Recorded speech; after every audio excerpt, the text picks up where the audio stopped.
Sinong may sakit? Binuhat na parang barbell ni Pangulong Ferdinand Marcos Jr. ang 10 kilong bigas sa gitna ng kanyang pamamahagi nito sa mga manggagawa sa Maynila. Ginawa niya ito para ipakita na rin sa publiko kung gaano siya kalakas at walang karamdaman. Sa gitna ito ng patuloy na espekulasyon na kumakalat sa social media na may malala siyang sakit. Kamakailan ipinakita na rin ni PBBM sa media ang kanyang pagja-jumping jacks at pagja-jogging sa Malacanang Complex. Nasa Maynila si Pangulong Marcos para pangunahan ang paglulunsad ng programa para sa libreng bigas para sa mga working class at mga mahihirap na pamilya. Ang pamamahagi ng libreng bigas ay bahagi ng hakbang ng pamahalaan para matulungan ang mga sektor na lubhang apektado ng patuloy na pagtaas ng produktong petrolyo. Ayon kay Pangulong Marcos, dahil sa krisis sa gitnang silangan, nagbabanta ang pagtaas sa presyo ng mga pangunahing bilihin na mahigpit anyang binabantayan ng pamahalaan. Kaya po, ito po ang simula.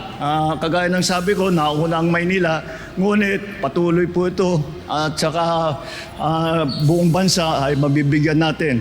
Nataon naman na nagkaroon ng krisis pa sa gitnang silangan sa Middle East. Nakita naman natin ang pangyayari ng kagera, nagtaasan ng presyo ng langis. Alam naman natin, pag tumaas ang presyo ng langis, sabay-sabay, lalong-lalo na ang pagkain. Kaya yun ang ibinabantayan namin na mabuti. Na kahit papano, na yung hindi ganong kabigat ang magiging epekto sa taong bayan. Yun ang aming binabantayan. Kasi wala tayong magagawa doon sa presyo ng langis.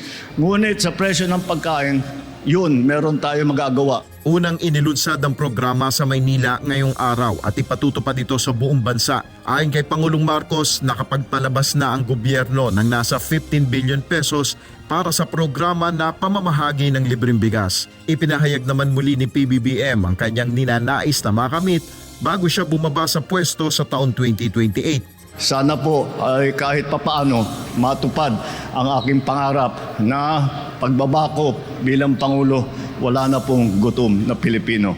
Para sa mga benepisyaryo ng 10 kilong bigas, malaking tulong na ito sa kanilang pamilya. Wala pong katumbas na halaga yung pagkatulong na natanggap po namin sa ngayong panahon na to. Para po sa amin, malaking tulong po ito dahil sa ngayon po mahal na po yung mga bilihin. Saka lalo pong nagmamahal din yung gasolina po. Ayon kay Pangulong Marcos, magpapatuloy ang pagbibigay ng bigas sa loob ng 6 na buwan. Nel Maribuhok, UNTV News and Rescue, Diyos ang aming sandigan, serbisyo publiko ang aming pinahalagahan.